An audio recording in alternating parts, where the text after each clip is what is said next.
Gak ada yang lebih penting daripada itu. Siapa yang mementingkan Allah, dia bakal dipentingin sama Allah. Siapa yang meremehkan salatnya, berarti dia telah meremehkan Allah.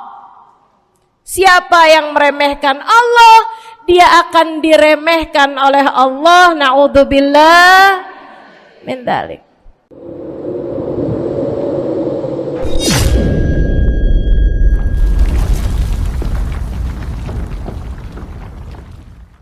Assalamualaikum warahmatullahi wabarakatuh. Alhamdulillah.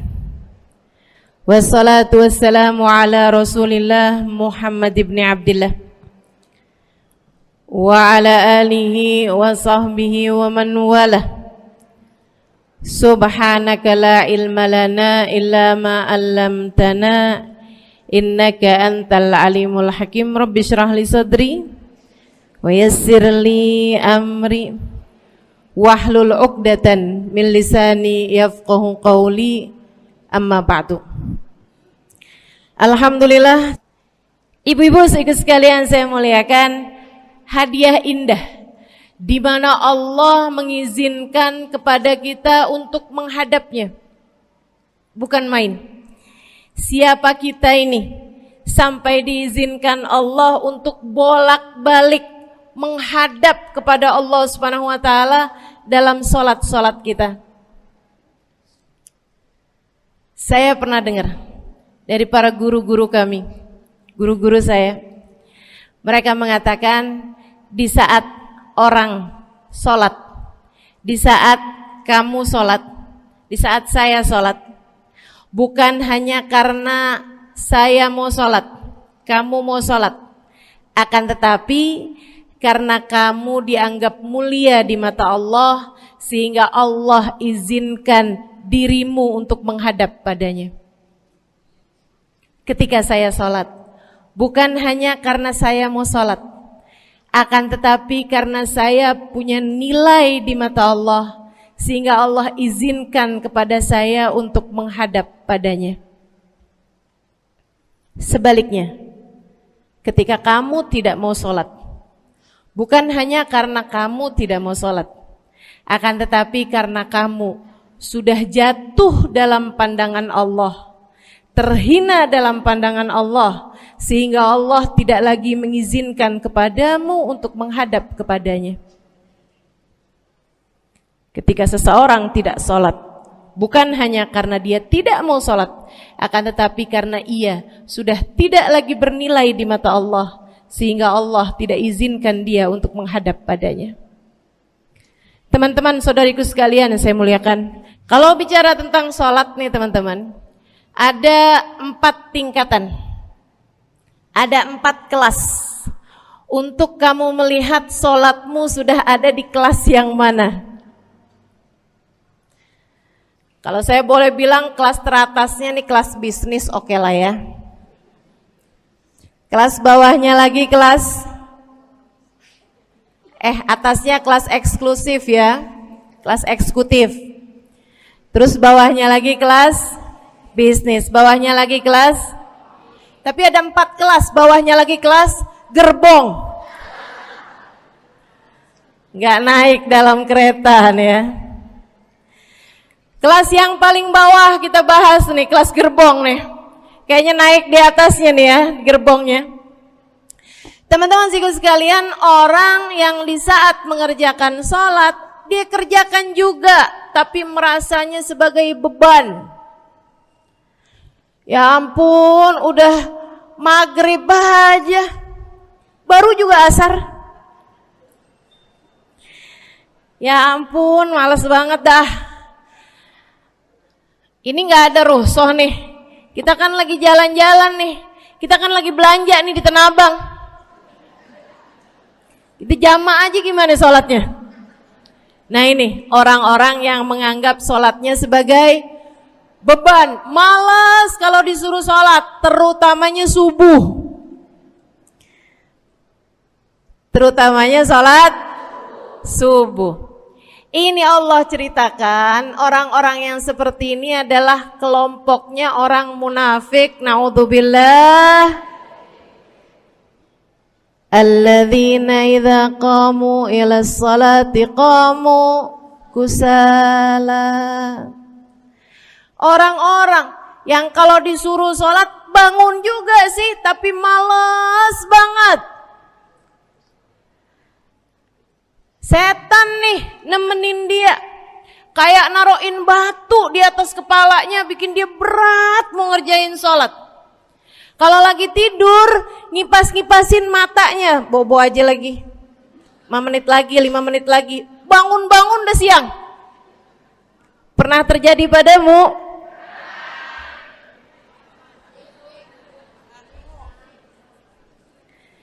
Jemur kunut. Bu, yang dijemur tuh jemuran aja, cucian aja.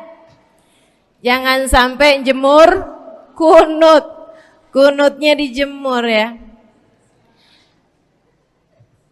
Ketika ada seseorang yang disampaikan kepada Nabi Muhammad bahwasanya orang itu tidak bangun kecuali sesudah azan subuh, artinya enggak tahajud. Artinya enggak bangun di sepertiga malam terakhir, bangunnya sesudah azan subuh. Nabi mengatakan padanya tentang orang itu. Nabi bilang pada para sahabatnya, inna syaitan bala fi udhunih. Itu adalah orang yang telinganya dikencingin sama setan. Pada pernah dikencingin setan? Kalau bangunnya habis adzan tuh dikencingin setan. Kalau bangunnya udah terbit matahari dikencingin siapa kira-kira? Insyaallah.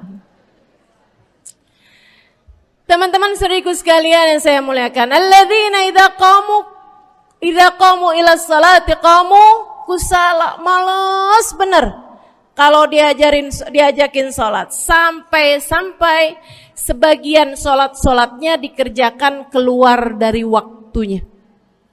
Yang seperti ini masuk dalam firman Allah Subhanahu wa taala, a'udzubillahi minasyaitonir rajim, fawailul lil musallin alladzina an salatihim sahun. Fawailul lil musallin alladzina hum an salatihim sahun. Celaka orang-orang yang sholat. Kenapa kok orang sholat celaka ya Allah? Sebab mereka an salatihim sahun, melalaikan sholat mereka. Apa maksudnya melalaikan? Imam Sayyidina Ibnu Abbas dalam salah satu tafsir beliau mengatakan, alladzina yuakhiruna an waqtiha au yuqaddimuha ila ghairi waqtiha. Orang-orang yang mengakhirkan sholat sampai keluar dari waktunya atau memajukannya sebelum waktunya. Mau pergi ke Tanah Abang nih, jam 11. Ntar kita ribet nih urusan sholat duhur. Dah sholatin sekarang aja.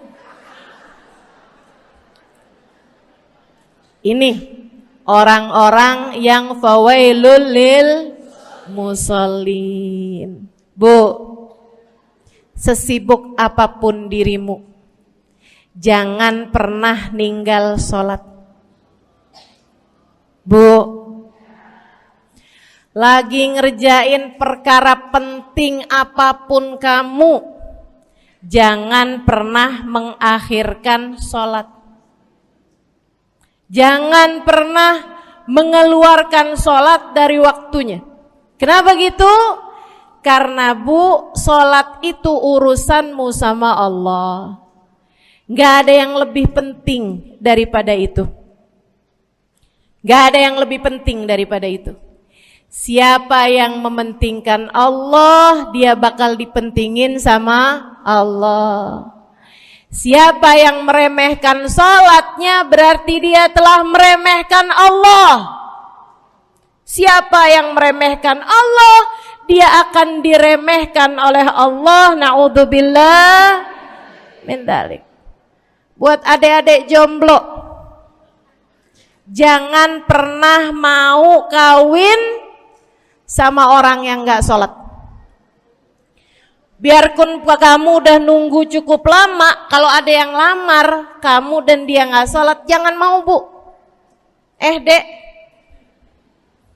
ibu-ibu juga, kalau ada yang janda di sini,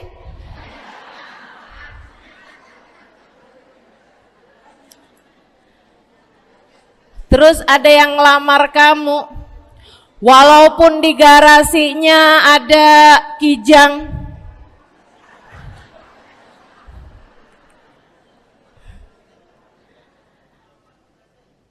ada bebek, motor maksudnya ya, datang melamar kamu, jangan terima. Orang yang gak sholat, kamu jangan mau jadi istrinya. Kenapa? Saya kasih tahu ya, Allah aja dia tinggalin, apalagi kamu.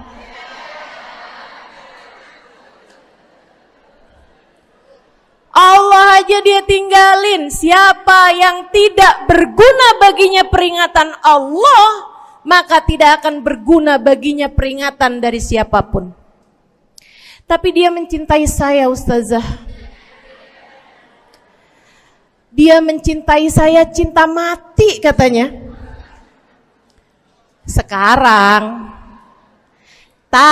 tungguin setahun 2 tahun, cintanya hilang, tinggal matinya. Tapi dia mencintai saya luar biasa, Ustazah. Dia tak sanggup hidup tanpa saya. Itu namanya cinta monyet. Tungguin 2 tahun, cintanya hilang, tinggal.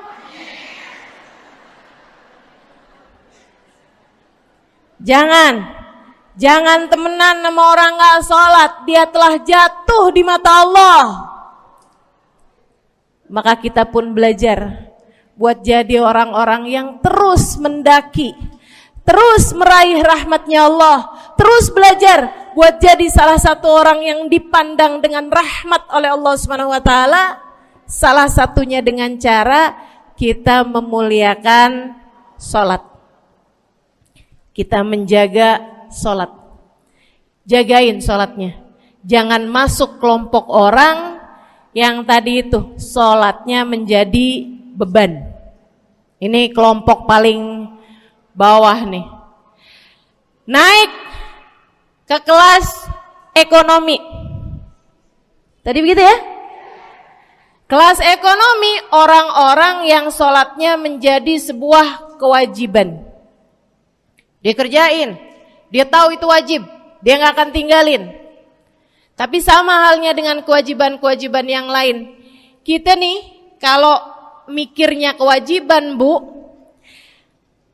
kalau nggak diwajibin lagi seneng. Betul nggak?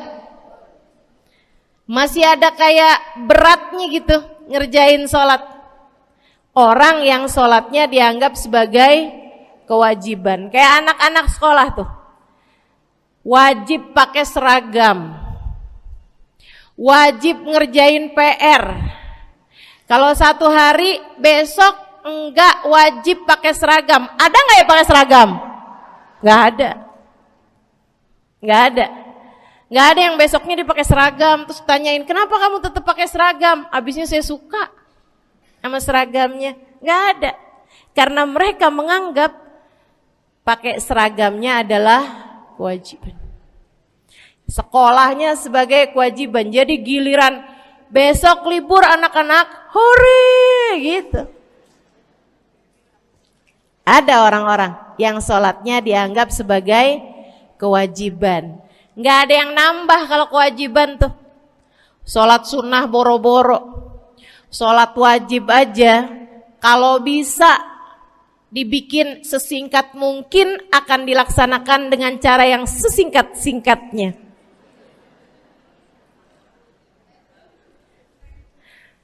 Habis ruku tidal sujud cepet bener ya.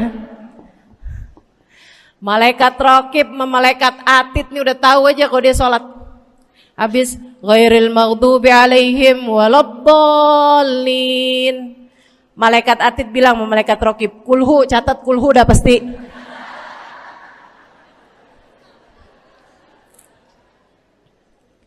Kulhu aja nggak kelar-kelar. Teman-teman saudaraku sekalian yang saya muliakan, sholatnya dianggap sebagai sebuah kewajiban, nggak nambah dengan sunnah, namanya wajib. Kita naik lagi insya Allah.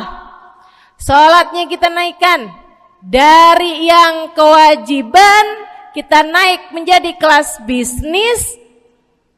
Sholatnya sebagai sebuah kebutuhan. Bu, mudah-mudahan nih ibu-ibu, teman-teman semuanya yang sedang menyimak kajian pada hari ini, saya doakan, karena saya berharap saya pun juga didoakan, agar menjadi salah satu orang yang sudah berada dalam tingkatan ini. Sholat kita tahu adalah kebutuhan kita. Sama kayak kebutuhan makan, Bu. Ibu kenyang nggak kalau makan nasi doang 2 piring? Kenyang. Siapa yang bilang nggak kenyang? Kalau kamu makan nasi doang sepiring, kenyang apa nggak kenyang? Kenyang. Akan tetapi pasti ibu-ibu mau nambah dah. Nambah apaan? Lauk. Nambah lauknya. Ada ikan asin, ada sayur asem. Langsung pada lapar nih. Ada sambal. Masya Allah, ada tempe goreng. Udah Bu ya, tetangga lewat kagak nyadar. Masya Allah. Teman-teman sekalian, kita nambah, bahkan udah kenyang pun kita masih cari lagi tambahan. Makanan apa nih yang bisa kita makan? Karena kita tahu makan adalah sebuah kebutuhan kita. Kita perlu sama makan. Kita butuh sama makan. Maka demikian pula dengan orang-orang yang sholatnya sudah dia tahu adalah sebagai sebuah kebutuhan. Cukup sih duhur 4 rakaat, dia nambah. Ada qobliyahnya, ada ba'diyahnya.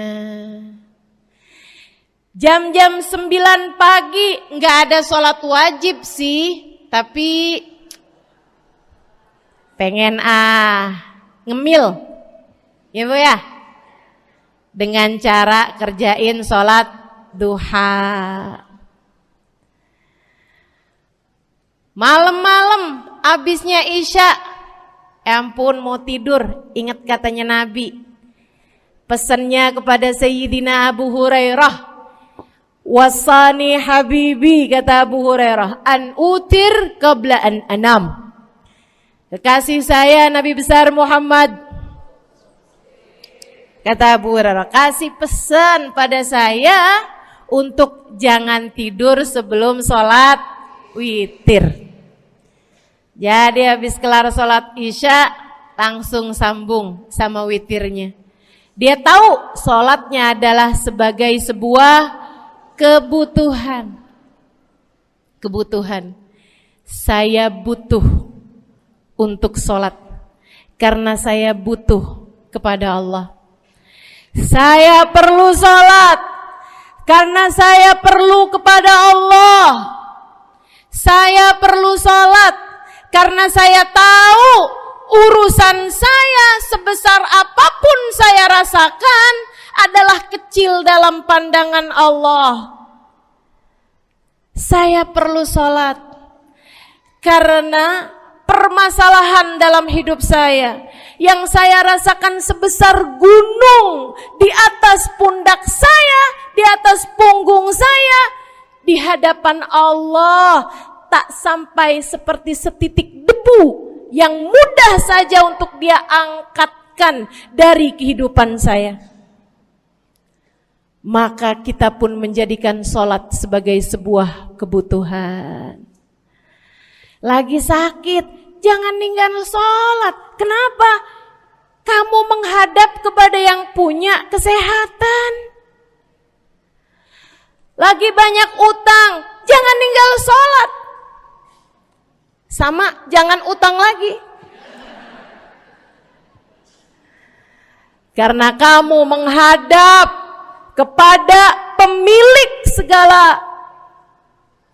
segala kekuasaan, pemilik dunia dan akhirat, pemilik semua uang di atas muka bumi ini adalah Allah.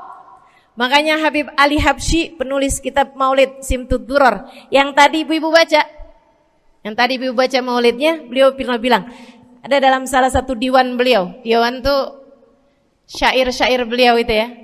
Ali idza qad marid syafahu fi'lus shalah la'alla syirrus sifa fi wad'i tilkal jibah.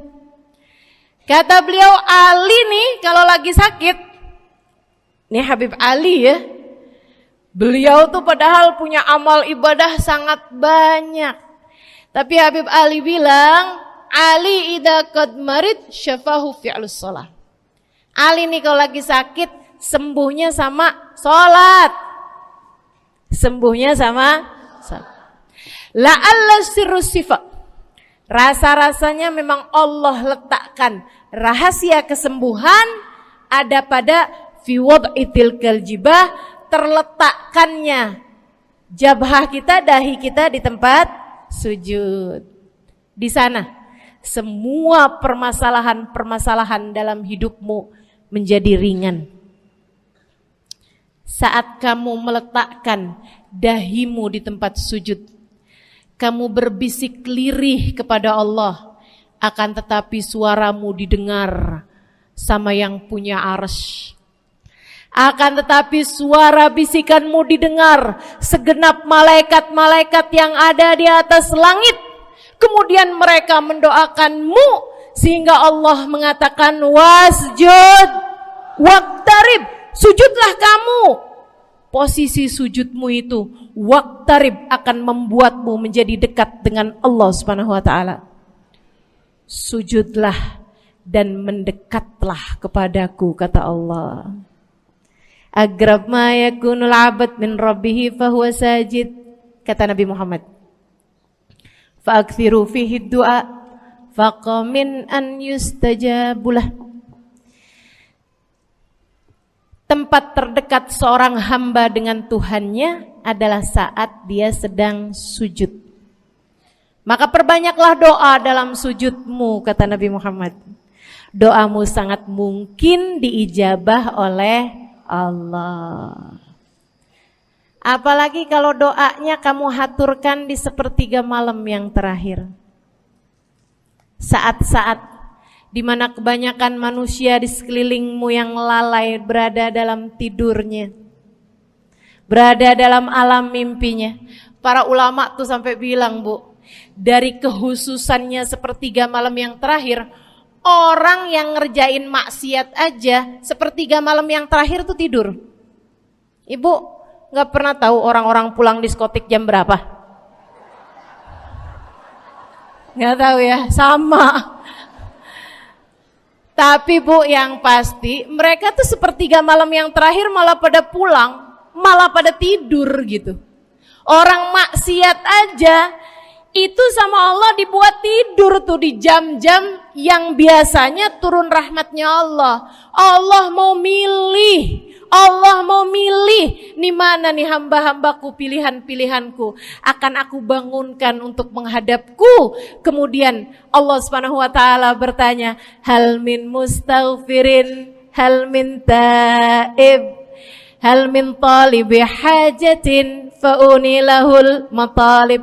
Siapa nih di antara kalian yang lagi mohon doa, minta pertolongan, mohon ampunan, akan aku beri, kata Allah Subhanahu wa taala, sebab kalian meminta pada waktu yang paling aku suka. Kalau punya hajat minta. Kapan mintanya? Dalam sujud. Kapan sujudnya? Dalam sholatmu di sepertiga malam yang terakhir.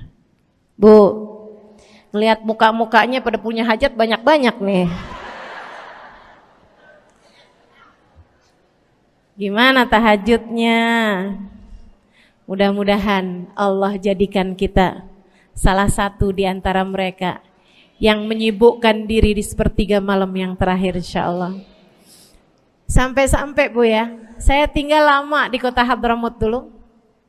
Orang-orang di Hadramut, orang awamnya, itu kalau mereka punya anak kecil umur 1 tahun, 2 tahun, 3 tahun tuh, punya anak bayi, balita gitu.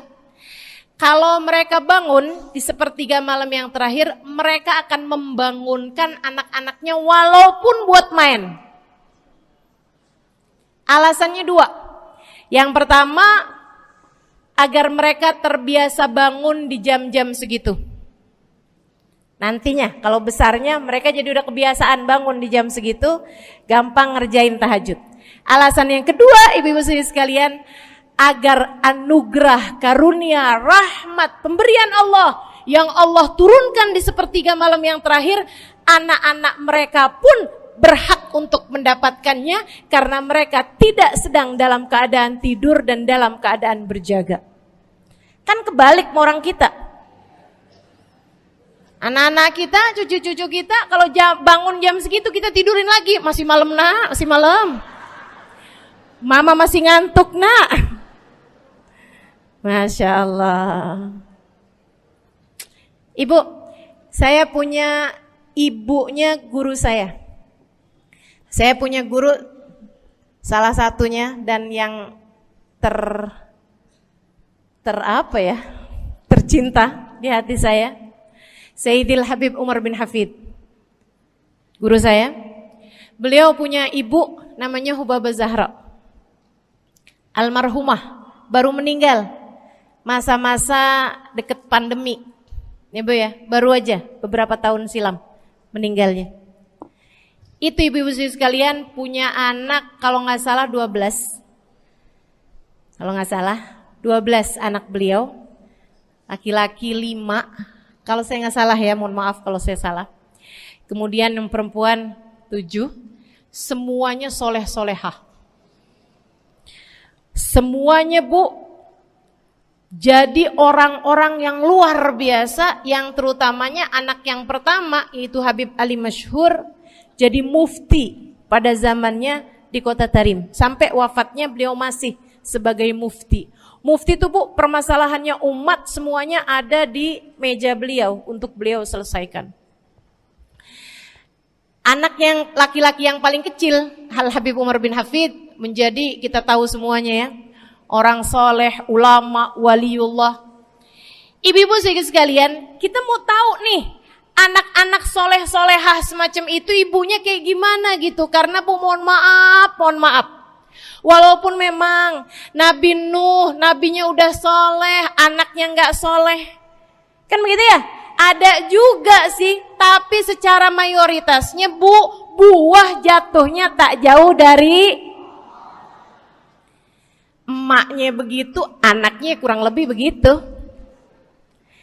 Anaknya begitu, emaknya biar kita nggak lihat, kita udah bisa ngebayangin kayak apa orangnya. Ibu-ibu sekalian, nih anak-anaknya Hubabah Zahra, Masya Allah semuanya. Kita mau tahu ibunya kayak gimana. Satu cerita aja tentang Hubabah Zahra. Ibu-ibu sekalian, anaknya cerita, Hubabah Zahra, Umi, anak perempuannya, dia bilang seumur hidupnya nggak pernah ninggal tahajud. Bu,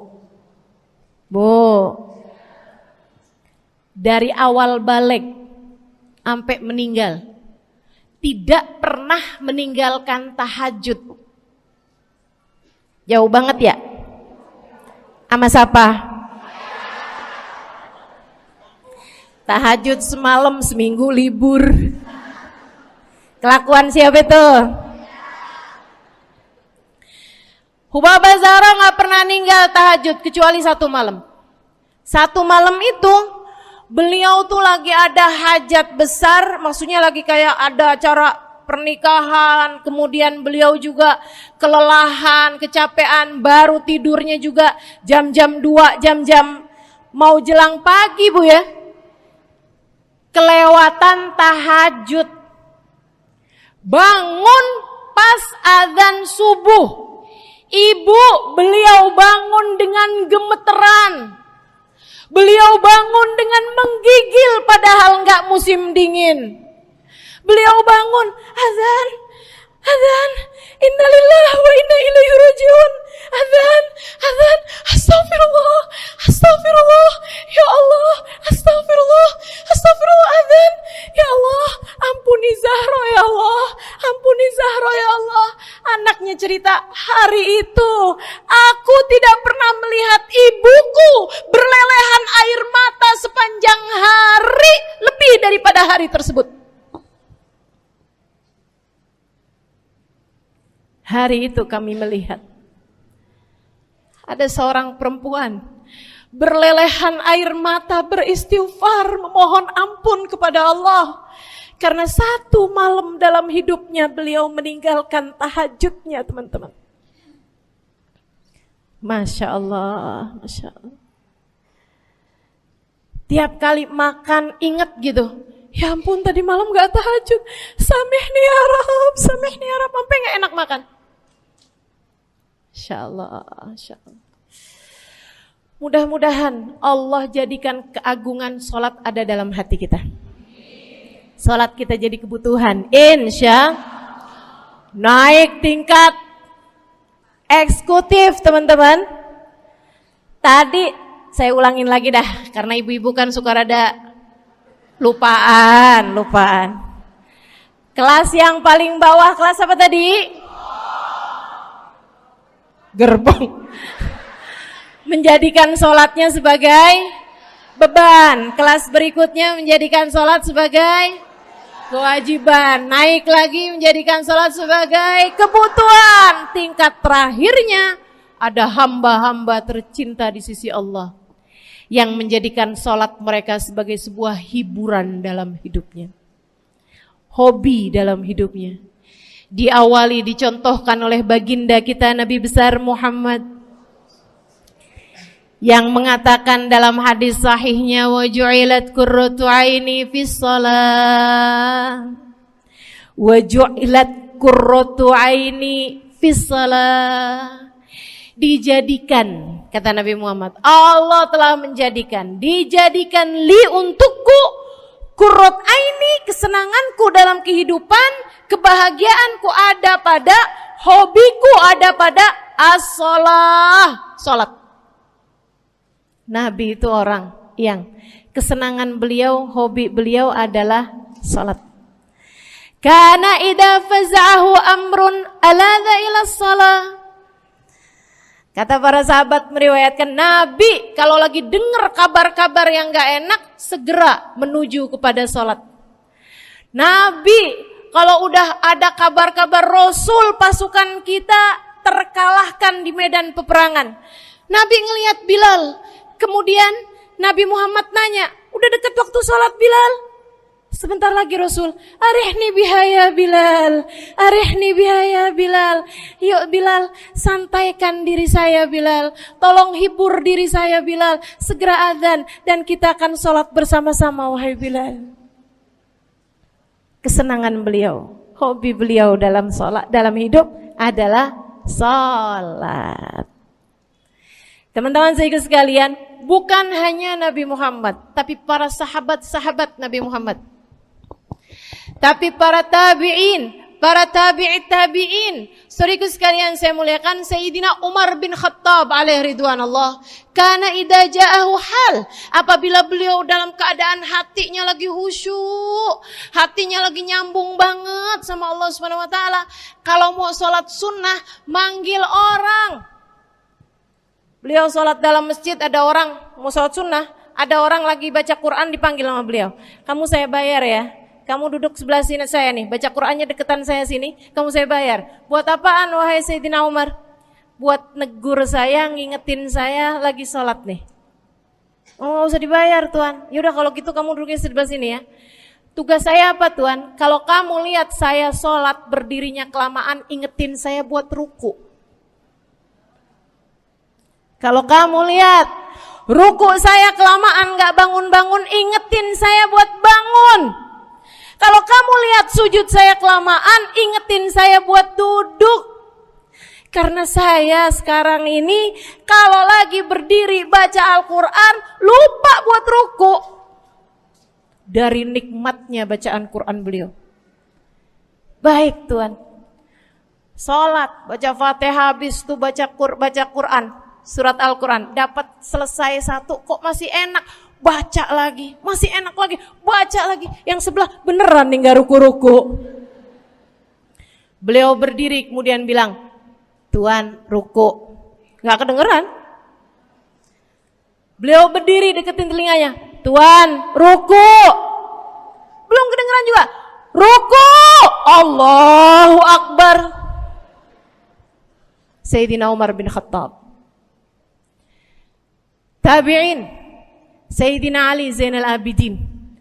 Pernah lagi sholat rumahnya kebakaran teman-teman. Sholat sunnah di waktu malam. Rumahnya kebakaran. Orang-orang pada teriak-teriak, Tuhan harik, nar, ya ibn binti Rasulillah, wahai anak dari cucunya Nabi Muhammad. Tuhan, ada api di sekitarmu. Tuhan, kebakaran. Tuhan, kebakaran. Allahu Akbar. Sami Allahu liman hamidah. Enggak lihat apa-apa. Habis selesai sholat baru lihat, kebakaran nih rupanya. Orang-orang pada bilang, kami sudah mengingatkanmu Tuhan. Apa jawab beliau? Al-hadni an-narul kubro. Di depan saya ada api yang jauh lebih besar, api neraka. Saya enggak lihat api sekecil ini. Masya Allah. Saudaraku sekalian yang saya muliakan, para ulama Allah Subhanahu wa taala. Terakhir saya mau ceritakan Sayyidil Habib Abu Bakar As-Sakran, penulis Wirid Sakran. Kalau teman-teman pernah tahu, beliau saudaraku sekalian saya muliakan dapat julukan As-Sakran, orang yang mabuk. Karena mabuk kepada Allah Subhanahu wa taala. Beliau pernah satu waktu kena penyakit di punggungnya. Beliau kemudian tanya sama dokter, kata dokter, "Wah, ini nih penyakit mesti diangkat, mesti dioperasi." Ya udahlah, operasiin saya. Disuguhin 1 gelas khamr di waktu yang telah ditetapkan untuk jadi waktu operasi. Apa ini? Khamr, minuman keras. Zaman itu belum ada obat bius. Dia bilang, ini buat apa? Khamr ini Tuhan, minuman keras ya, agar engkau enggak sadar. Jadi enak gitu kita ngoperasinya. Dia bilang, saya mau dengan kesehatan saya kepengen ngerjain taat kepada Allah, saya enggak mau. Saya dapetin kesehatan saya dengan cara mengerjakan yang diharamkan Allah, yaitu minuman keras. Saya nggak perlu ini. Waduh, kalau gitu nggak bisa dioperasi Tuhan. Kenapa soalnya? Ya nanti kan kesakitan, nanti susah operasinya gitu. Oh gampang. Kalau kalian pengen bikin saya nggak sadar, nggak perlu minuman keras. Terus gimana? Operasikan kalau saya sedang sholat. Maka mulailah dokter-dokter udah pada siap. Beliau lagi sholat sunnah ya Bu ya, Allahu Akbar gitu. Mulai dokter buka baju belakangnya, mulai Bu digunting kulitnya, digergaji tulangnya. Beliau Bu mukanya meringis saja enggak. Beliau ruku, dokternya ikutan nungging. Beliau sujud, dokternya ikutan menunduk juga. Beliau sholat nikmat banget. Sampai beliau selesai dari sholat, beliau nanya sama dokter-dokternya, kenapa gak nurut tadi tuh waktu saya sholat mestinya operasi. Kata dokter, udah selesai Bib dari tadi. Masya Allah. Radiyallahu ta'ala anhum wardahum. Ini bukan kelas-kelas kita. Saya cuma ceritain aja sama ibu-ibu. Bukan berarti ibu-ibu nanti pas waktu sakit bilang sama dokter-dokter gak usah dibius. Beda hati Bu, beda hati. Ibu ya, beda iman, beda semuanya kita sama mereka. Yang pasti, makanya saya kan yang ini nggak doa nih. Pas yang kebutuhan tuh baru saya doa. Kenapa? Karena kayaknya tingkatan kita dah Bu ya. mentok dah, sampai kebutuhan itu dah. Insya Allah, mudah-mudahan Allah jadikan kita orang yang menjaga salat, insya Allah. Rabbi jalni muqimas salah wa min dzurriyyati amin. Rabbi jalni muqimas salah wa min dzurriyyati amin. Rabbi jalna muqimis salah wa min dzurriyyatina rabbana wa taqabbal du'a. Ala hadhihi niyyah bi kunniyah salihah ila hadratin nabi al-fatihah. Syaitanir rajim. Bismillahirrahmanirrahim. Alhamdulillahirabbil alamin. Ar-rahmanir-rahim. Maliki yaumiddin. Iyyaka na'budu wa iyyaka nasta'in. Ihdinas siratal mustaqim, siratal ladzina an'amta 'alaihim, ghairil maghdubi 'alaihim waladdallin. Amin. Taqabbalallah minna wa minkum, taqabbal ya karim. Sama-sama kita hormati, kita sayangi segenap keluarga besar dari Majelis Ta'lim Raudhatul Aliyah di bawah pimpinan Ibu Ayu Komaladewi. Kita doakan semoga beliau beserta segenap keluarganya senantiasa dalam limpahan rahmat ridha Allah Subhanahu wa taala. Juga kita doakan Ustazah Nabilah Al-Haddad sebagai pengasuh di majelis taklim ini, sebagai pimpinan di majelis ta'lim ini, Bu Ayu dan Ustazah Nabilah sekeluarga semuanya insyaallah senantiasa dalam pandangan kasih sayang Allah SWT. Panjangkan umurnya, disehatkan badannya, dimudahkan urusannya, kabulkan hajatnya, semakin dicinta Allah SWT dan Rasulnya.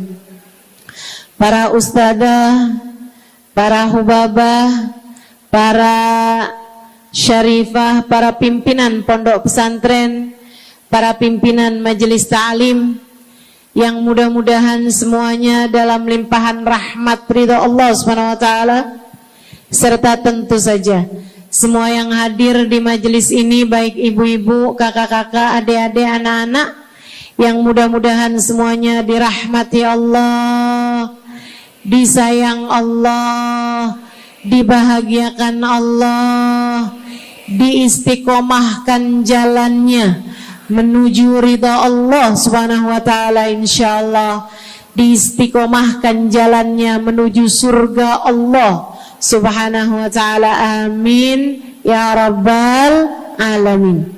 Qul amantu billah thumma istaqim, kata Nabi Muhammad sallallahu alaihi wasallam kepada seorang pemuda yang meminta nasihat. Ya Rasulullah, ausini, wahai Rasul, tolong nasihati aku.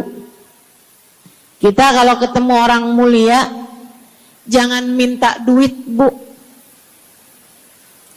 Kita kalau datang ketemu sama orang-orang yang kita tahu doanya mustajab, sangat soleh, hidupnya baik, apalagi jika dia adalah kekasih Allah Subhanahu wa taala. Kamu kalau berjumpa dengan ulama, jangan minta sesuatu yang duniawi. Tirulah para sahabat ketika berjumpa dengan Nabi Muhammad. Biasanya mereka meminta satu dari dua hal. Yang pertama, mereka minta doa. Ida'ili ya Rasulullah, doakan aku wahai Rasul. Ibu juga gitu. Kalau ketemu sama ulama, ketemu orang soleh, ketemu kiai, ketemu habib yang kita tahu doanya mustajab, bertemu hubabah, mintalah doa. Tapi Jangan hanya sekedar urusan doa duniawi, Bu. Doa duniawi itu yang gimana, Ustazah? Doa yang kalau diijabah nggak akan manfaat begitu kamu masuk dalam alam kubur. Itu namanya doa duniawi.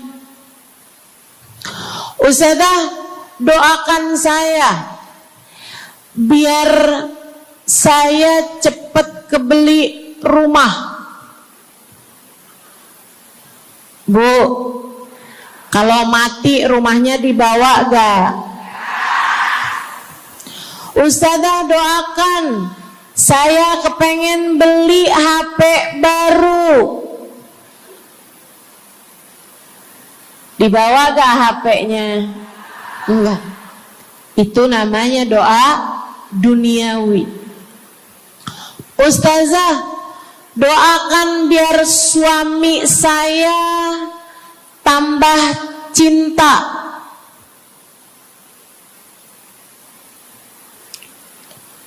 Kalau mati suaminya dibawa gak, Bu? Walaupun kamu mau, dia gak bakalan mau, Bu. Sesuatu yang sifatnya duniawi. Ustazah, doakan biar anak saya soleh. Duniawi apa bukan? Bukan. Sebab kesolehan anak akan jadi tambahan bekal bagimu ketika kamu masuk dalam alam kubur. Jadi nggak boleh nih Ustazah doa urusan duniawi atau minta didoakan urusan-urusan duniawi. Boleh, tapi jangan cuma itu. Nanti takutnya kamu nyesel. Kalau selama di dunia kamu doanya hanya untuk urusan dunia, takutnya begitu masuk dalam kuburan sudah tidak ada lagi doa yang akan Allah ijabah untukmu ketika kamu ada dalam alam kubur nanti. Sayang-sayang. Jadi kalau doa, prioritaskan urusan akhirat. Insya saya berasa banget jadi orang yang sering dimintain doa sekaligus juga sering minta doa. Saya kalau ketemu orang saleh, ketemu habaib, ketemu hubabah, saya akan minta doa, nggak pernah minta duit saya. Ida'ili ya hubabah, ida'ili ya habib. Serius sekalian, sebagai orang yang sering juga dimintain doa, Ustazah doakan saya. Banyak tuh. Saya merasakan perbedaannya saat saya ada di Tarim sama ketika saya sudah pulang dan kembali ke negeri ini. Waktu saya di Tarim, orang kalau minta doa sama saya, usik berdoa,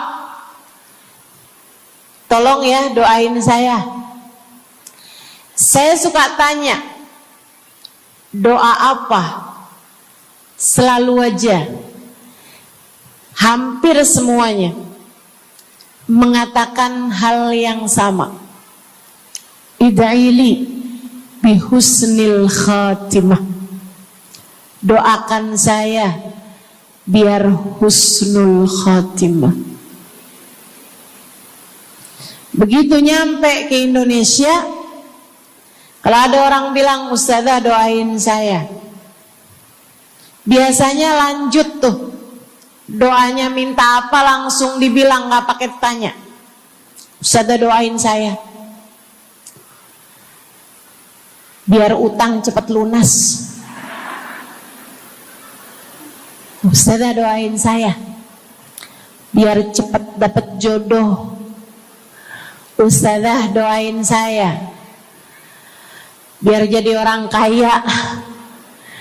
Ustazah doain saya biar suami nggak mendua. Ya Allah, ternyata kebanyakan orang kita kalau minta doa seringnya urusan duniawi. Bukan berarti nggak boleh, boleh aja sih. Cuman takutnya begitu kamu mati nyesel kalau semua doamu selama ini adalah sesuatu yang tidak ikut kamu bawa ketika kamu mati. Kalau kita lihat para sahabat ketika mereka berjumpa dengan Nabi Muhammad, selalu saja banyak di antara mereka yang minta doa. Nabi pernah tanya, doanya apa? Macem-macem jawaban para sahabat. Ada yang begini, Harithah menjawab, ida'ili an yarzuqani Allah asyhada fi sabilih. Rasul, doakan saya biar saya dikaruniai mati syahid di jalan Allah. Ada lagi yang lain doanya, ya Rasulullah, id'ili an yarzuqani Allah murafaqatan bika ya Rasulullah.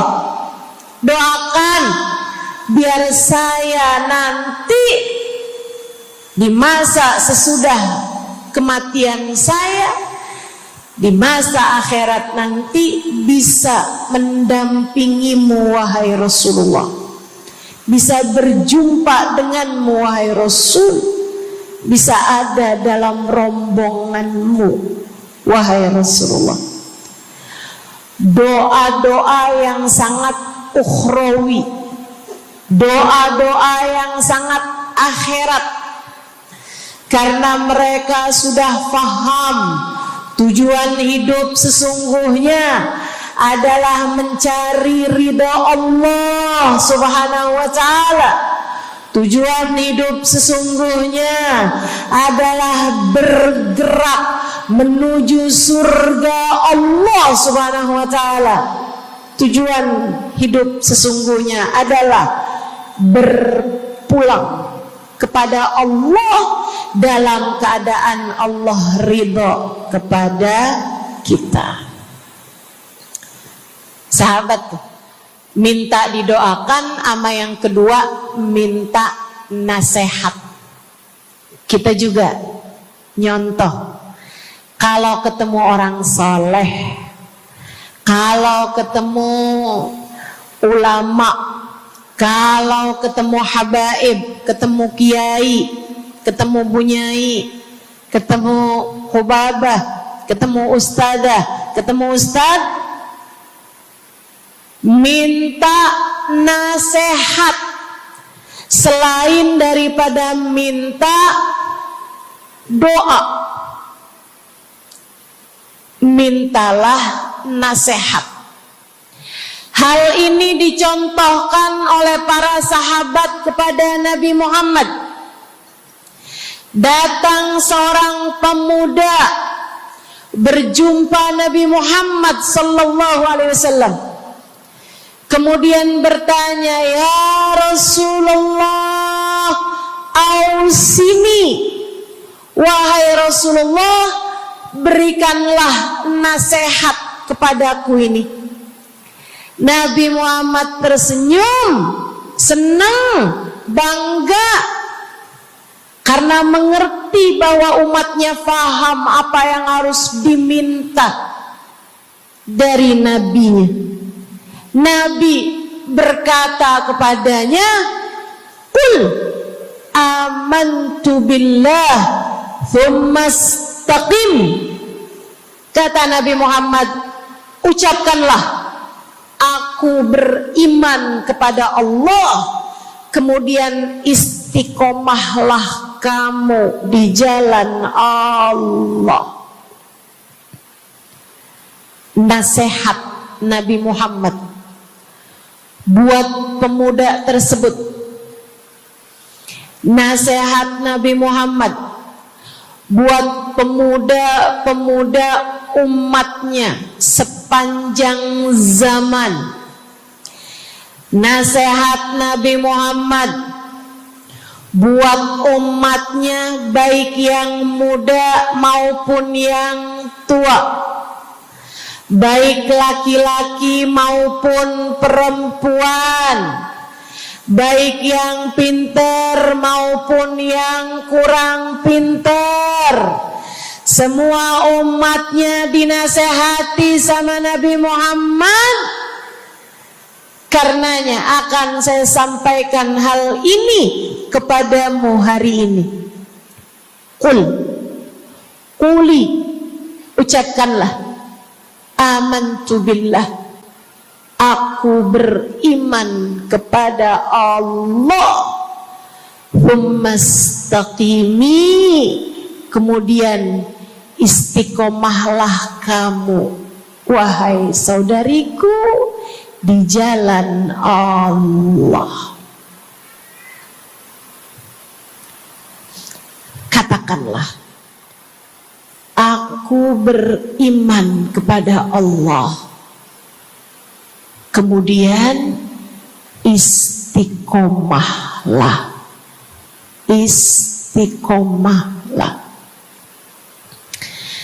Nasihat yang sangat indah dari baginda kita Nabi besar Muhammad, yang Allah karuniakan kepadanya jawami'al kalim,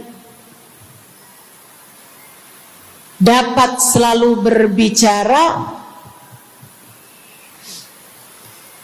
dengan kata-kata yang ringkas tapi padat.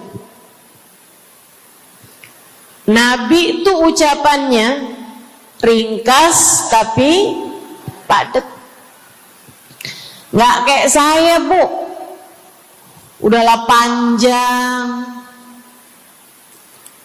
dan ya, mudah-mudahan Allah jadikan ucapan-ucapan kita jadi kalimat-kalimat yang akan membawa kita menuju surga. Jadi ucapan-ucapan yang akan bawa kita menuju ridha Allah Subhanahu wa taala.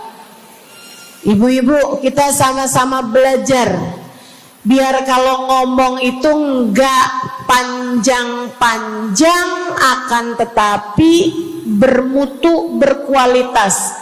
Terutama Bu, ibu kalau ngomong sama anak-anak ibu, kadang-kadang panjang bener.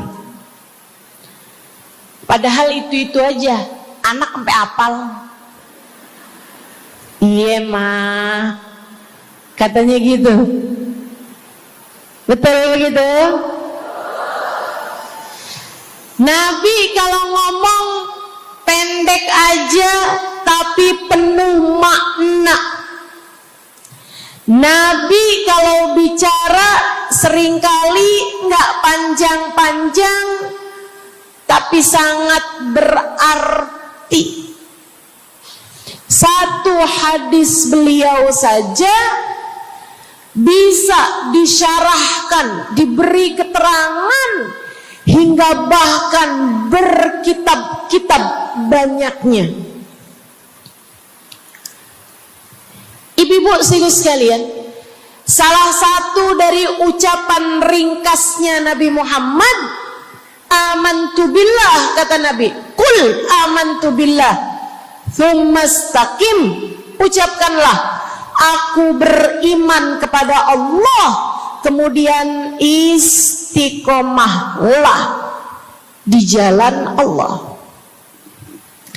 Apa itu istiqomah? Lurus, jangan belok-belok. Lurus, jalan terus. Jalannya adalah jalan yang lurus. Itu yang selalu kita minta dalam tiap rakaat sholat kita. Kita berdoa kepada Allah, ihdinas siratal, ya Allah, tempuhkanlah untuk hidup kami ini jalan-Mu yang lurus. Sama kayak kamu lagi bilang, ya Allah, karuniakanlah dalam kehidupan kami keistiqomahan di jalan-Mu ya Allah. Kamu selalu minta istiqomah 17 kali sekurangnya tiap hari. Betapa sangat pentingnya istiqomah ini, saudaraku sekalian. Berada dalam jalan yang lurus. Saya mau bahas jalan lurus yang dimaksud ini apa aja. 1, kamu harus lurus imannya. Amantu billah, aku beriman kepada Allah. Kata Nabi Muhammad sallallahu alaihi wasallam, "Qul amantu billah," ucapkanlah, aku beriman kepada Allah. Maka istiqomah tersebut yang nomor 1 adalah dalam urusan keimanan. Bu, Kak, Dek, Nak, yang lurus imanmu. Iman yang lurus tuh yang gimana, Ustazah? Iman yang lurus adalah memahami 2 kalimat syahadat yang menjadi pintu gerbang keimananmu. Orang kalau masuk Islam, dia jadi orang yang beriman, dia mengucapkan kalimat syahadat. Apa itu? La ilaha illallah. Yang pertama. Yang kedua, Muhammad Rasulullah. Tidak ada Tuhan selain Allah. Itu harus kamu miliki dalam hatimu secara lurus, istiqomah. Gak ada Tuhan selain Allah. Jangan hari ini Tuhannya Allah, besoknya Tuhannya duit. Apapun aja yang disuruh sama duit, yang ada duitnya, yang haram-haram pun diterjang. Lah kenapa begitu? Saudaraku sekalian, qul amantu billah, ucapkan, aku beriman kepada Allah. Aku faham arti la ilaha illallah. Tidak ada Tuhan selain Allah. Tidak ada yang mengatur kehidupan selain Allah. Tidak ada yang memberi rezeki selain Allah. Maka berimanlah kepada Allah. Kalau ada istri bilang sama suaminya, kalau kamu nanti pulang bawa duit, ahlan wa sahlan, selamat datang. Tapi kalau kamu pulang nanti nggak bawa duit, silakan tidur di luar.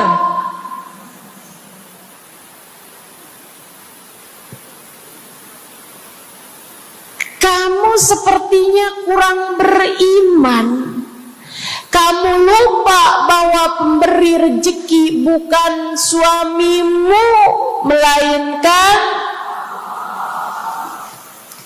yang ngasih rezeki itu cuma satu, Bu. Namanya bukan pekerjaan, bukan atasan, bukan pemerintah. Yang ngasih rezeki cuma Allah Subhanahu wa ta'ala. Maka berimanlah atas hal itu. Jangan nyalahin si ini, nyalahin si itu. Imanmu benerin. Imanmu benerin. Banyak orang saya liatin itu suka pada repot urusan rezeki. Banyak banget. Di dunia ini nih banyak yang suka repot urusan rezeki. Ngejar dunia abis-abisan. Ngejar duit segala macam cara. Sampai omongannya gak jadi omongan orang beriman. Waktu dibilangin, jangan nyari rezeki yang haram. Cari rezeki yang halal. Jangan berani ngambil yang bukan hakmu. Dia bilang begini nih. Ya, Ustazah nggak tahu zaman sekarang. Jangankan nyari yang halal, nyari yang haram juga susah saja.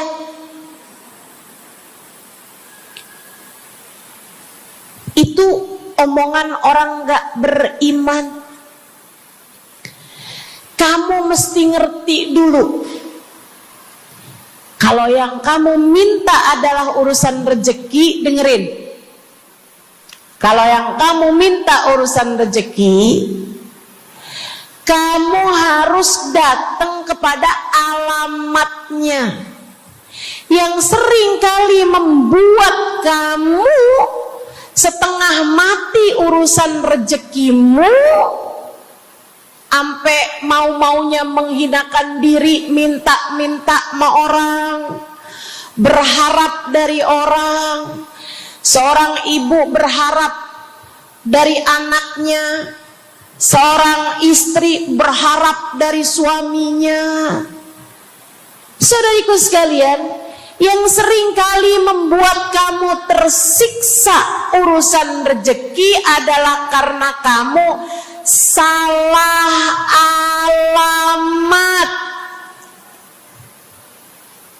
Kamu salah alamat. Kamu sedang tersesat jalan. Kamu sedang salah arah. Makanya jadinya kemana-mana kamu nggak nemu. Orang alamatnya aja salah. Ini kalau kamu mau ke Kubah Mas, tapi kamu perginya ke Taman Mini, nyampe apa nggak nyampe? Dapat apa nggak majelisnya? Nggak dapat. Kenapa? Salah alamat. Yang dicari Kubah Mas, kamu perginya ke Keong Mas. Nggak nyampe, nggak dapat. Saya kasih tahu padamu, alamat rezekimu ada pada Allah. Alamat rezekimu ada pada Allah. Alamat rezekimu ada pada Allah. Maka berimanlah kepadanya, fahamilah arti la ilaha illallah. Tidak ada Tuhan kecuali Allah. Gak ada yang ngasih rezeki selain kamu. Lagi sakit, kamu mau nyari obat, saya kasih tahu alamat obatmu. Alamat yang bisa menyembuhkanmu hanya satu, namanya urusan rezeki. Allah sudah bilang, huwar razzaq dzul quwwatil matin. Allah lah satu sang pemberi rezeki, Allah lah satu sang pemilik kekuatan sejati. Jadi kamu kalau mau nyari rezeki, datanglah ke alamatnya, datanglah kepada Allah. Kamu lagi mau nyari kesehatan, jangan salah alamat. Datanglah kepada sang pemilik kesehatan. Alamatnya yaitu Allah yang telah mengatakan, فَإِذَا مَرِضْتُ فَهُوَ يَشْفِينِ. Katanya Nabi Allah Ibrahim, apabila saya sakit, maka hanya Allah lah yang maha menyembuhkan. Berarti nggak boleh pergi ke dokter gitu Ustazah? Silahkan pergi ke dokter, pergi ke apotik, datang kepada orang yang doanya mustajab, minta didoakan. Tapi semua hanyalah sebab, semua hanyalah wasilah. Sang penyembuh sejati adalah Allah. Saudariku sekalian yang saya muliakan, kalau kamu merasa saya lemah Ustazah, gak punya kekuatan, kalau kamu merasa saya bodoh Ustazah, saya tidak mengerti di mana alamat ilmu, di mana alamat pengetahuan. Bu, Kak, Nak, anak-anak nih yang masih lagi belajar di pondok pesantren, yang masih lagi belajar di mana-mana, saya kasih tahu padamu, alamat ilmu ada pada Zat yang Maha Satu, namanya Allamal insana malam ya'lam. Allah lah yang mengajari manusia apa yang tidak dia ketahui. Pengen dapat ilmu, datanglah kepada Allah. Pengen punya kekuatan, datanglah kepada Allah. Saya udah tua Ustazah, saya janda pula Ustazah, saya nggak punya kekuatan ya Ustazah. Kekuatanmu hanya ada pada Zat yang Maha Satu, Allah Subhanahu wa Ta'ala. Datanglah selalu padanya. Imanmu jangan biarkan ia naik turun. Imanmu biarkan ia kokoh di dalam hatimu. Jangan percaya kalau ada yang bilang kekuatan ada pada uang. Jangan percaya. Percaya hanya satu aja, kekuatan ada pada Allah. Jangan percaya orang bilang kekuatan ada pada kecantikan. Kalau kamu cantik, kamu kuat, suamimu gak akan kemana-mana. Jangan percaya, Bu. Percaya hanya satu aja, kekuatan ada pada Allah Subhanahu wa Ta'ala. Kamu takut takut terjadi hal-hal yang buruk bagimu, bagi anak-anakmu. Kamu kepengen ada yang jaga. Ibu, gak usah pusing-pusing mau nyari bodyguard, gak usah pusing-pusing mau sewa security, pengamanan. Sebab sang pemberi keamanan hanya satu, namanya wallahu ya'simuka minan nas. Hanya Allah satu yang dapat menjagamu dari kejahatan manusia. Qul a'udzu birabbin nas. Katakanlah, aku berlindung kepada sang penjaga manusia, sang pemelihara manusia, sang pengasuh manusia, Allah Subhanahu wa ta'ala. Berimanlah padanya, istiqomahlah. Bu, gak ada yang bisa bikin orang meninggal selain Allah. Gak ada. Tapi dia ditabrak orang, Ustazah. Kalau gak ditabrak dia gak bakalan mati. Kamu kebalik. Justru karena dia harus mati, Allah jadikan dia ditabrak. Jelas? Ini imannya mesti yang benar nih. Jangan kamu kira ini ada dokter malpraktek sehingga dia kemudian meninggal dunia. Jangan kamu kira karena salah minum obat dia mati.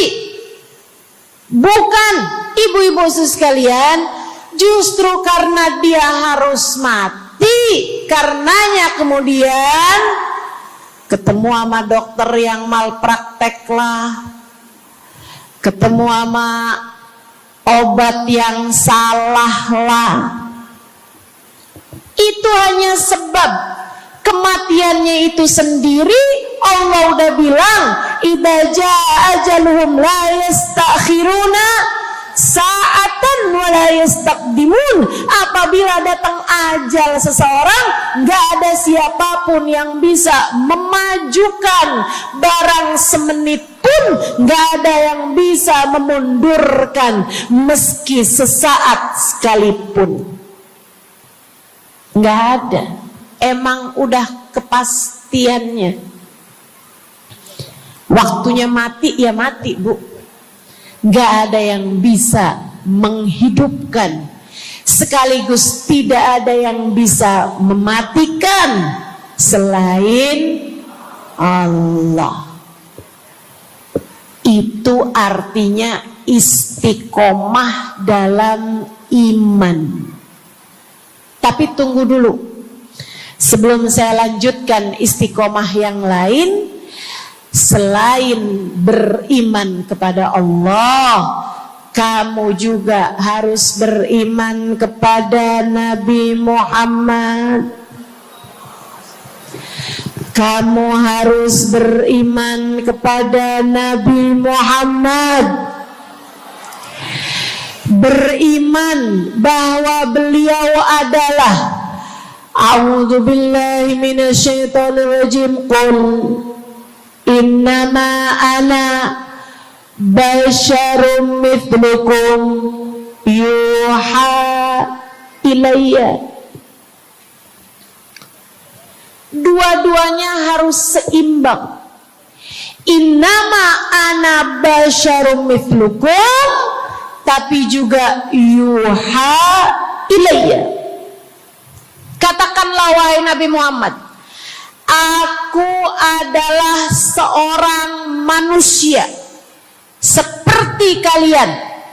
Saya punya badan, saya punya perasaan. Kalau nggak makan-makan saya lapar. lapar. Kalau habis makan nggak minum saya haus. Kalau beberapa hari saya nggak tidur, saya ngantuk. Qul innama ana basyarun, sampaikan kepada manusia, aku adalah seorang manusia seperti kalian juga. Ama anak cinta, lama nggak ketemu sama istri, kangen. Katakan wahai Nabi Muhammad, ana basyarum mithlukum, saya manusia seperti kalian juga. Kalau ada yang disayang kemudian meninggal, sedih. Karena Nabi adalah seorang manusia. Tapi tunggu dulu. Beliau tidak hanya sekedar manusia. Itu adalah satu sisi kehidupan Nabi Muhammad.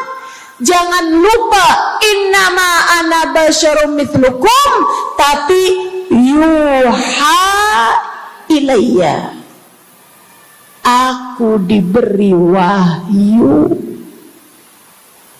aku hamba wahyu, aku berbincang-bincang dengan Allah, kalian tidak.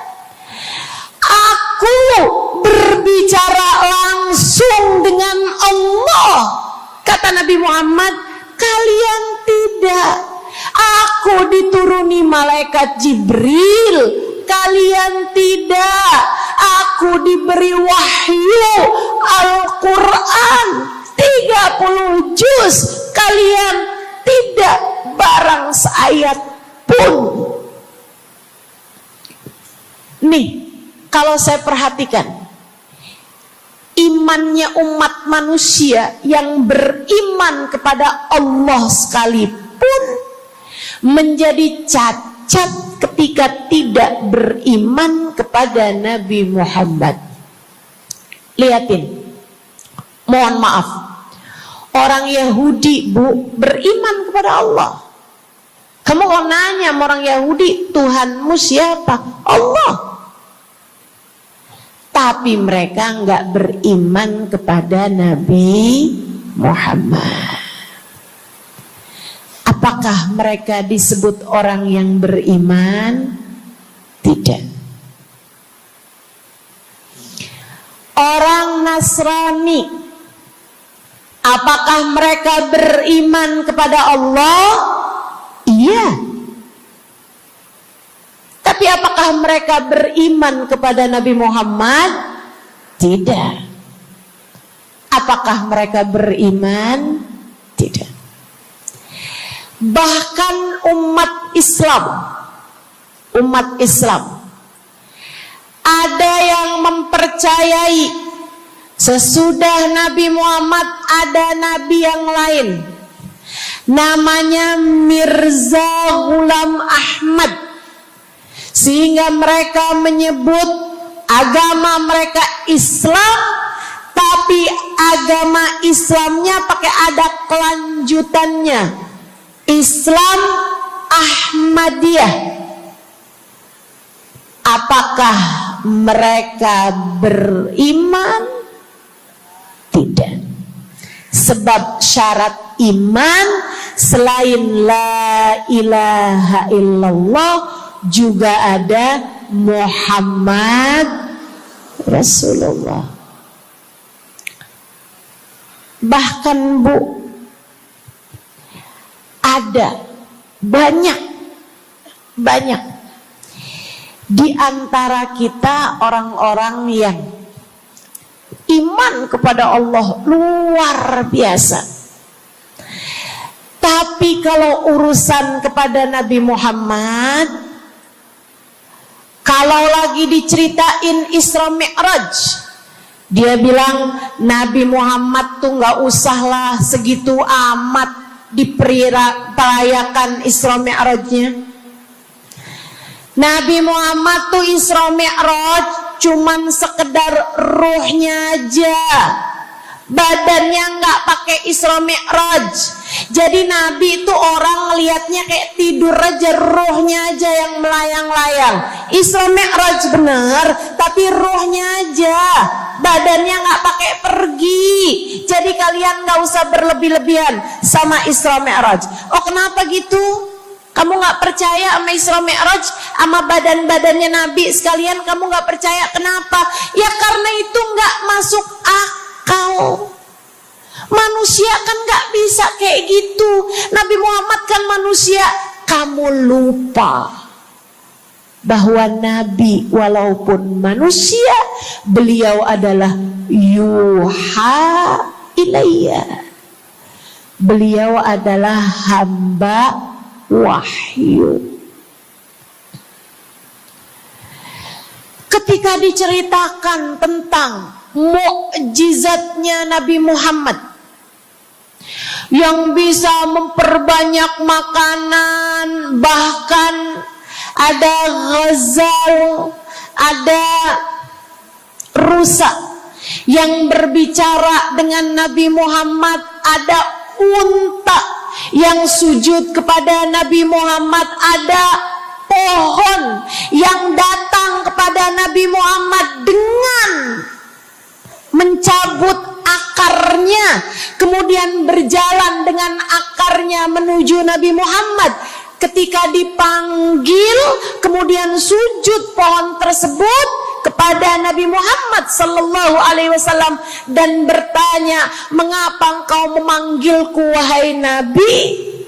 Dia nggak percaya, nggak masuk di akal. Itu hanyalah dongeng. Kita bilang tapi hadisnya sahih. Riwayatnya Ibnu Mas'ud yang menceritakan hal itu, hingga bahkan Sahibul Burda menuliskannya. Katanya Sahibul Burda Imamul Busiri, ja'at lidakwatihil asjaru sajibatan tamshi ilaihi ala saqin bila qadami. Datang ketika dipanggil sama Nabi Muhammad pepohonan. Mereka datang dengan, mereka berjalan dengan akar-akar mereka, kemudian sujud di hadapan Nabi Muhammad. Ini tentang iman. Mereka nggak percaya. Mereka ngakunya paling beriman. Mereka ngakunya paling lurus imannya. Tapi kenapa kalau mengenai Nabi Muhammad kamu menjadi timpang? Ketika melihat orang ramai-ramai bersolawat kepada Nabi Muhammad, mereka kegerahan. Ketika melihat orang-orang ramai datang ke majelis-majelis maulid, merayakan, bergembira atas lahirnya Nabi Muhammad, mereka kegerahan sampai mereka bikin GAM. Apaan tuh? Gerakan anti maulid. Oh, ada lagi mereka menyebut diri mereka GAS. Apaan tuh? Saya tanya. Gerakan anti solawat lah. Kenapa kamu kegerahan sama Nabi Muhammad? Hah? Kenapa kamu ngerasa kayak takut banget umat begitu cinta sama Nabi Muhammad? Ada apa denganmu? Kamu lupa Nabi Muhammad memang manusia, tapi qul innama ana basyarum mithlukum yuha ilayya. Jangan pernah pisahkan Nabi. Meskipun beliau seorang manusia seperti kita, tapi beliau adalah hamba wahyu. Beliau adalah hamba wahyu. Kamu gerah banget orang bersolawat sama Nabi Muhammad? Ada masalah apa sama kamu? Kamu gerah banget orang baca maulid Nabi Muhammad? Bahkan ada orang-orang yang ngaku paling Islam tapi gerah banget ngelihat orang berziarah ke makam Nabi Muhammad. Ada masalah apa sama kamu? Yang bermasalah bukan kami umat Nabi Muhammad. Yang bermasalah adalah imanmu. Sebab ketika kita diminta beriman kepada Nabi Muhammad, jangan hanya fokus kepada kemanusiaan Nabi Muhammad, fokuslah pula kepada beliau sebagai hamba wahyu. Saudaraku sekalian yang saya muliakan, istiqomah dalam iman. Beriman kepada Allah, beriman kepada Rasulullah. Cinta kepada Allah, cinta kepada Rasulullah. Cinta kepada Rasulullah, cinta kepada keluarga Rasulullah, cinta kepada sahabat Rasulullah, dan istiqomahlah dalam cinta tersebut. Jadi istiqomah menuju ridha Allah yang pertama adalah istiqomah dalam iman. Yang kedua, istiqomah dalam taat. Bu, Kak, istiqomah dalam taat. Kamu disuruh sholat,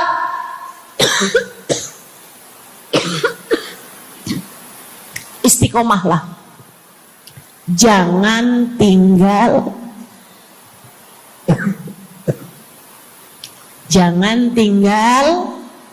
sholat.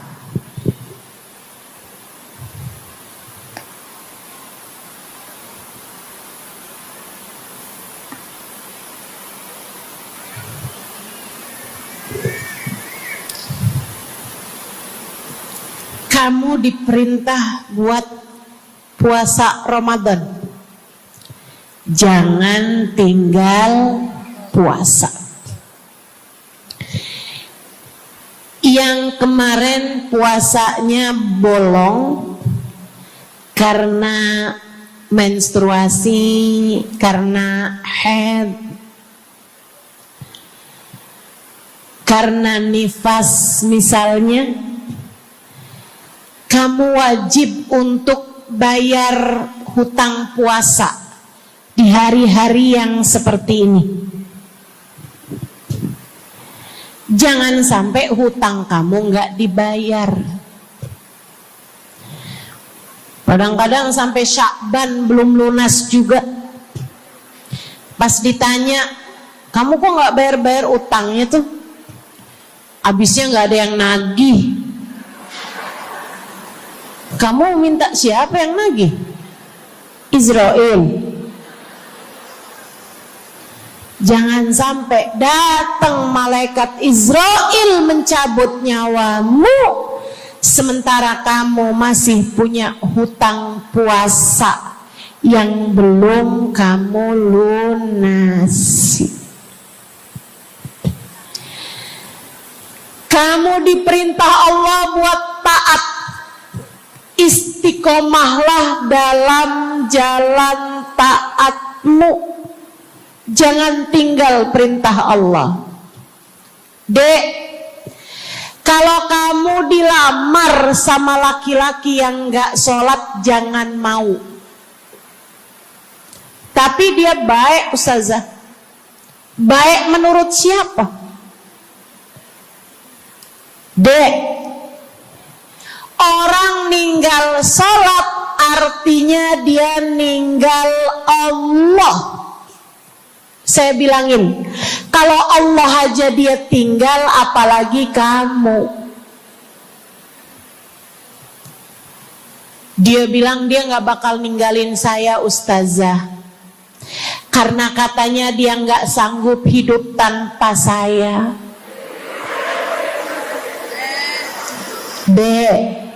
Jangan percaya. Jangan percaya. Allah aja dia tinggalin loh, apalagi kamu. Apalagi kamu. Orang yang, kata para ulama nih Bu,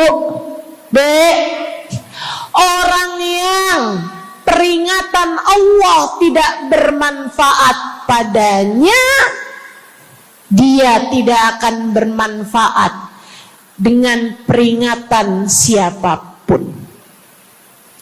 Kalau lagi cinta sih dia bisa ngomong apa aja.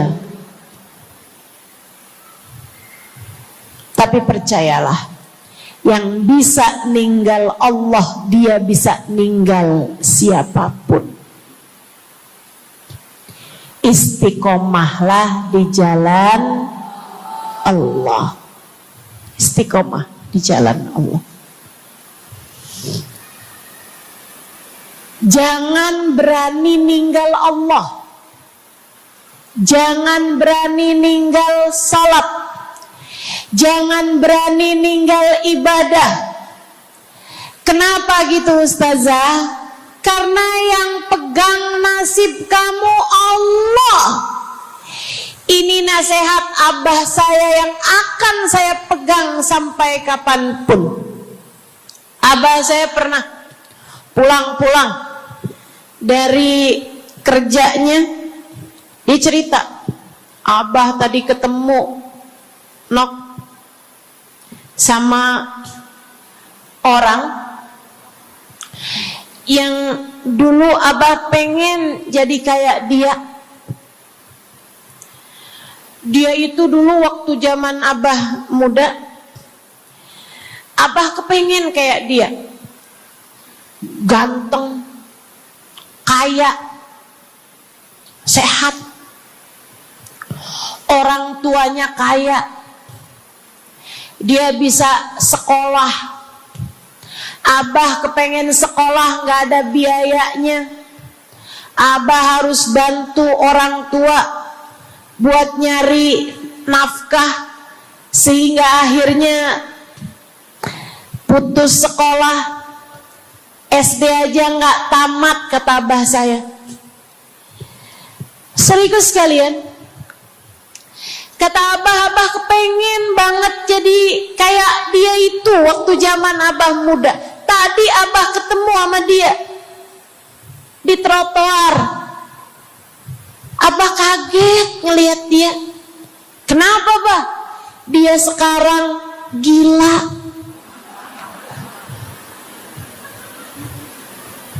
Jadi orang gila di trotoar.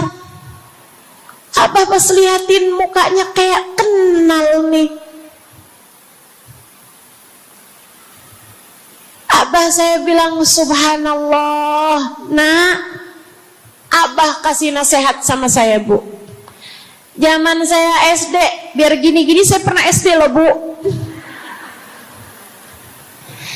Abah saya bilang, nah, ternyata hidup yang paling penting nasib. Dan ingat nak, nasib adanya di tangan Allah. Maka kalau kamu kepengen nasib kamu bagus, jangan pernah tinggal Allah. Itu nasihat abah saya pegang terus sampai dengan sekarang. Kamu dalam hidup yang penting nasib. Yang paling penting buat anak-anak kamu dalam hidup mereka adalah nasib. Ibu, nasib. Bukan ilmu, bukan harta, bukan sehat, bukan. Yang paling penting dalam hidup anakmu adalah nasib, bukan cakep. Kamu nak dalam hidup harus cakep nak. Nanti nak, kalau zaman-zaman akhir nanti ada cara buat mempercantik diri. Pakai nak, operasi plastik, ayo nak. Filler lah, tarik benang lah, semua kerjain nak. Yang penting dalam hidup cantik. Kamu jangan sampai kayak mamah kamu ini nak. Bapak kamu buka cabang di mana-mana. Bukan.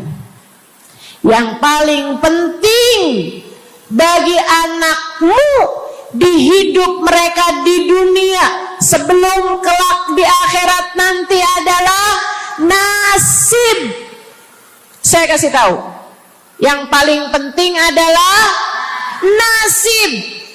Dan nasib itu adanya dalam genggaman Allah.